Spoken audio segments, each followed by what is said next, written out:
MLA గారు road సంగతి ఏంది, గుళ్ళపల్లె టు కొత్తూరు డబుల్ రోడ్ సంగతి ఏంది, తమరు గెలవక ముందు ఇంటింటికి తిరుగుకుంటా ఊరూరికి తిరుగుకుంటా గుళ్ళపల్లె టు గన్నేరువరం రోడ్డు లేక ఇబ్బందుల పాలవుతుందని చెప్పి ఇప్పుడున్నటువంటి ప్రస్తుత ఎమ్మెల్యే గారిని బదనాం చేసి రచ్చ చేసి గుళ్ళపల్లె స్టేజ్ మీద ధర్నాలు చేసి జేఏసీ అని యువతను రెచ్చగొట్టి జేఏసీ అనే పేరుతోటి చెప్పి ఆ రోడ్డు పేరు చెప్పి అధికారంలోకి వచ్చినాం. అధికారంలోకి వచ్చి ఒక్కరోజు కాదు 2 రోజులు కాదు 22-23 నెలలు అవుతుంది. రేపు మాపైతే 2 సంవత్సరాలు అవుతుంది. అసలు నువ్వు రోడ్డు గురించి పట్టించుకునే ఆలోచన ఉందా లేదా?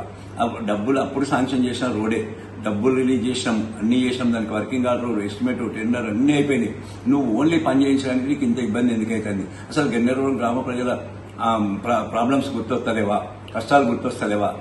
మొన్నటి నుంచి వారం రోజుల నుంచి గత వారం రోజుల నుంచి రైతులు నానా ఇబ్బందులు పడుకుంటా తరిసిన ధాన్యాన్ని కూడా ఎండబెట్టుకుంటా ఆరబోసుకుంటా అమ్ముకుందామంటే రవాణా సౌకర్యం లేక ఇప్పుడు జంగపల్లి కాడ ఉన్నటువంటి కల్వర్ట్లో మొత్తం వడ్ల లారీ దిగబడ్డది. మొన్న ఇంకో హార్వెస్టర్ దిగబడ్డది, మొన్న ఇంకో లారీ దిగబడ్డది. ఇవన్నీ గుర్తొస్తలేవా నీకు? ప్రజా సమస్యలు ఇప్పుడు గుర్తొస్తలేవా? అప్పుడు ఇంటింటికి తిరుగుకుంటా 6 గ్యారెంటీల పేరిట ప్రజలందరినీ మోసం చేసి అధికారంలోకి వచ్చినాం. అప్పుడు రసమయాన్ని బదనాం చేసినాం, నానా రభస చేసినాం రోడ్డు గురించి. మరి ఇప్పుడు ఆ రోడ్డు గుర్తొస్తలేదా? ఒకవేళ ఇప్పుడు మీరు కనుక ఇంకా ప్రజల కష్టాలు చూసి, ప్రజల ఇబ్బందులు చూసి, విద్యార్థుల ఇబ్బంది చూసి, ఆటో కార్మికుల ఇబ్బందులు చూసి రోడ్డు మీద చెల్లించకపోతే, పని కూడా ప్రారంభించకపోతే వారం లోపల ఖచ్చితంగా మీరు చేసిన పని, మేము వేరే కొత్త చేసేదేం లేదు.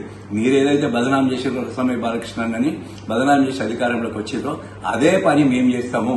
ప్రజలందరినీ కూడగట్టుకుని రైతులను, విద్యార్థులు బడికోదామంటే ఈ బడి బస్సులు నడుస్తలేవు సరిగా. ఇప్పుడు ధాన్యాన్ని అమ్ముకుందామంటే రైతులకు రవాణా సౌకర్యం లేదు. ఆటో కార్మికులకు ఆటో నడుపుకుందామంటే ఆ రోడ్డు మీద వారానికి ఒక టైర్లు పోతా ఉన్నాయి, వాళ్ళకి ఇబ్బంది పడుతూ ఉన్నారు. ఇప్పుడు ఉచిత బస్సు అంటే ఆ రోడ్డు మీద అసలు బస్సులే నడుస్తలేవు. ఈ రకంగా అనేక రకాల ఇబ్బందులు పడుతున్నప్పటికీ కూడా మీరు కనీసం చెల్లించకపోతే అసలు మీరు ఎమ్మెల్యేగా ప్రాతినిధ్యం వహిస్తుర్రా లేదా అనేది అనుమానం వస్తుంది మాకు.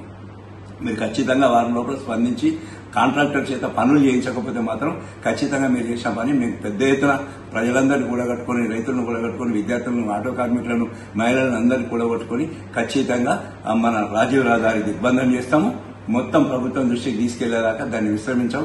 మీరు చేసిన జేఏసీ యువతులందరూ అప్పుడు ఏదైతే జేఏసీ పేరిట యువకులందరూ మన కవంపల్లి గారి మాటలకు ఎప్పుడైతే రెచ్చిపోయారో అదేవిధంగా ఇప్పుడు మీరు కూడా కలిసి రావాలని చెప్పి ఈ పత్రికా ముఖంగా కోరుకుంటా ఉన్నాం.